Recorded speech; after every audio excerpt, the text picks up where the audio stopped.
Est-ce que le baiser, c'est la rencontre de deux âmes? Est-ce que c'est par le baiser que les deux âmes se rencontrent? Avant qu'il y ait une relation physique, il faut qu'il y ait le désir qui arrive. Il faut que les eaux féminines puissent monter. Parce que la femme, elle n'a pas le désir naturel. Donc il faut créer le désir. Donc c'est là ce qu'on appelle la montée des eaux. Au niveau métaphysique, c'est la même chose. Il faut qu'il y ait un désir en bas. Par exemple, si vous n'avez pas le manque en bas, si vous n'avez pas le désir de Dieu, ben, il n'y a pas de désir. Si vous n'avez pas le désir d'apprendre, ben, il n'y a pas de professeur. C'est créer le désir. Et la création du désir va se faire par le baiser. Et le baiser vient des sphères supérieures. Et ensuite, il y a une nécessité de proximité, de relation. D'ailleurs, la notion d'enlacement, par exemple, quand on est sous la soukha, et on dit que la soukha doit avoir 3 murs. Pourquoi? Parce que on n'enlace une personne que par 3 murs. Donc on est dans la, quand on est sous la soukha, on est dans la notion de l'enlacement.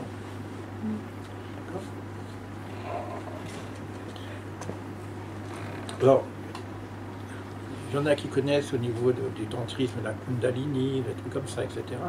Ici, il y a une notion au niveau de l'union des eaux. L'union des eaux masculines et l'union des eaux féminines. Et à Sukkot, justement, c'est le moment où les eaux se réunissent. Et de qu'est-ce qu'on parle des eaux? On parle des eaux qui ont été au niveau de la création du monde séparées, dans le deuxième jour, où il y a les eaux d'en haut et les eaux d'en bas. D'accord? Donc, il y a quelque chose de métaphysique, de cette séparation doit être réunie. Et ça sera représenté par le ciel et la terre. Shamaïm, Sham, là-bas il y a de l'eau, Shamaïm. Et en bas il y a de la terre. Et en bas de la terre on dit qu'il y a de l'eau. Et on demande de se reculer pour que la terre puisse apparaître. Donc toute cette métaphysique de la création du ciel, de la terre, etc. va se faire aussi au niveau de la relation. C'est la même métaphysique qui arrive.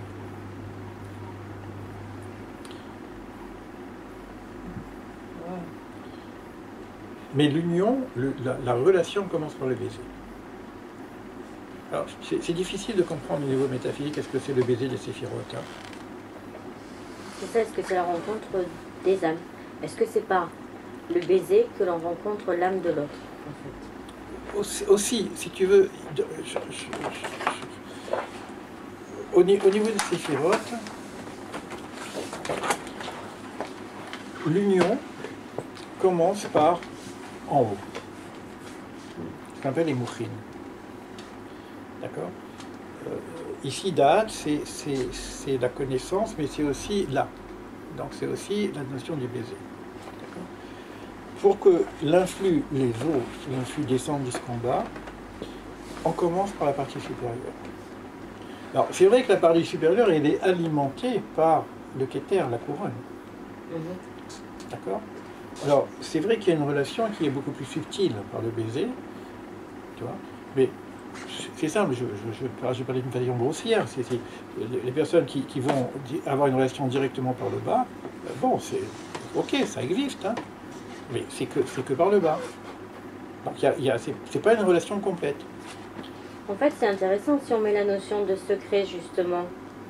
Donc, au niveau Secret, oui. de date, tu rencontres le secret de la personne qui serait son âme, ce qui est caché derrière. Il y a quelque chose dans le baiser. Ça pourrait, Il y a quelque chose au baiser, mais on n'est pas dans une relation platonique parce qu'il faut enfanter quelque chose. D'accord? Mais donc il y a un ensemble qui doit intervenir. Et c'est intéressant de dire ça commence ici, ça continue ici et ça continue ici. C'est-à-dire il y a un ensemble. Alors ici tu vas rencontrer la personne humaine, ici tu rencontres la partie subtile de la personne humaine. Mais est-ce que nous, lorsqu'on est dans le baiser, on est dans cette relation d'âme à âme? C'est pas évident. Pas toujours. Pourquoi? Parce qu'on n'est pas au Il y en niveau a qui embrassent n'importe qui, n'importe où, sans amour, sans voilà, chaman. on a Ils mettent perdu, pas leur âme là-dedans.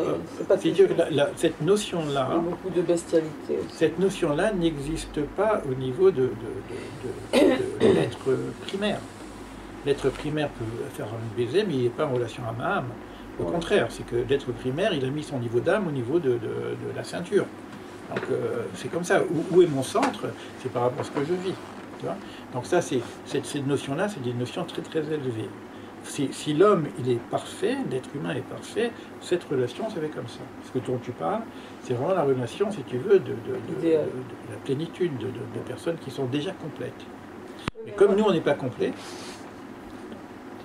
Oui, oui, vas-y. Il me semble quand même que pour avoir le baiser, pour avoir cette relation, ça commence par les yeux. Moi, j'ai toujours eu cette impression qu'on voit l'âme dans le regard. C'est exactement ça. Aussi. Et que mais tu la rencontres pas, tu la vois. On va pas vers quelqu'un en l'embrassant sans avoir d'abord regardé dans ses yeux. Tu la découvres, après tu la rencontres. Oui, oui, mais c'est ça, c'est qui tu fait que dans le regard, il y a beaucoup de... qu'on veut faire, ce baiser. Ça c'est toujours pareil. Est-ce qu'on a le niveau du regard? Est-ce que notre regard, il est à ce niveau de voir la personne? Parce que ce que moi je vois va dépendre de ma carte d'interprétation et de mon niveau d'âme, de mon niveau d'être. Si je suis dans une matérialité, une bestialité, quand je regarde la personne avec mes yeux, qu'est-ce que je vois? Mais moi, je parle du regard des yeux dans les yeux. Dans les yeux, oui, la reconnaissance des âmes. Ça dépend de la personne. À quel niveau elle est. Ouais, c'est ça. Qu'est-ce qu'elle voit, d'accord? Mais ce niveau des yeux, par exemple, on en avait parlé juste bien avant. Ce niveau des yeux, quand on a parlé du visage d'Adam Kadmon, on a parlé des lumières. Parce que là, après, c'est une histoire de lumière. On va nous expliquer la même chose au niveau des lumières, de l'influx et des lumières. Quand ça s'allume ou ça ne s'allume pas. Et on a parlé des lumières qui sortent des yeux, des lumières qui sortent des oreilles, des lumières qui sortent de la bouche et des lumières qui sortent des narines. Il y a plusieurs niveaux, mais là on est dans les niveaux supérieurs. Ce que tu dis, c'est juste. Maintenant, il y a un problème avec les lumières qui sortent des yeux.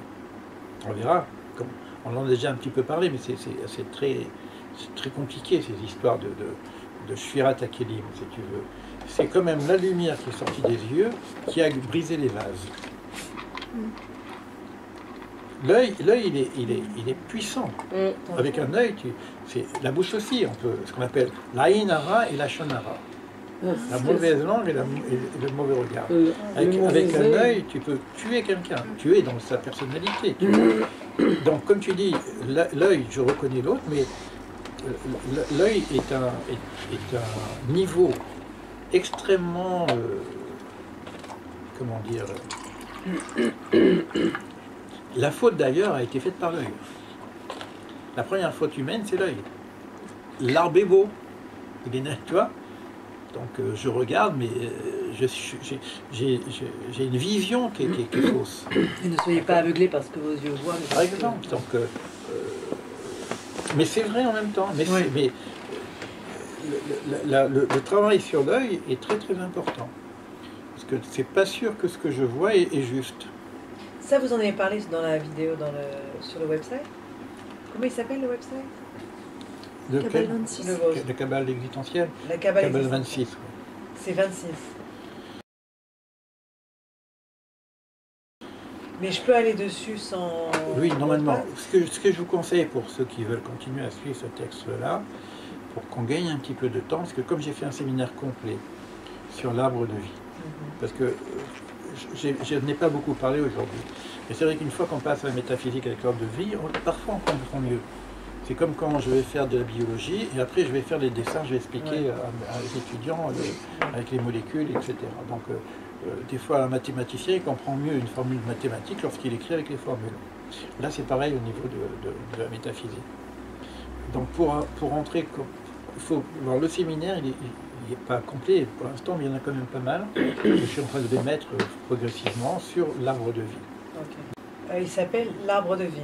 Ça, Dans le site Kabbale existentiel, Kabbale 26, il y a le cours que je donne ici. Okay. Donc là, il y a une vingtaine de cours déjà, de 2014. Hein. Ce que je conseille aussi aux gens, c'est de suivre ce cours. Pourquoi? Parce qu'on est au chapitre 11, mais on répète un petit peu, c'est pas très grave. Et il y a des cours qui ne sont pas donnés par moi, qui sont donnés par d'autres raves, sur les mêmes sujets. Rav Shriki? Rav Shriki, j'en ai mis d'autres encore. Tous les gens qui parlent de ces choses-là, je suis brisure des vases, etc. je les mets de façon à ce que vous ayez d'autres... C'est une école. C'est quel site hein, Cabal 26. Voilà. Et là, ce que j'ai mis un lien qui s'appelle donc l'arbre de vie. Alors, et il y a une partie aussi sur toutes les fêtes.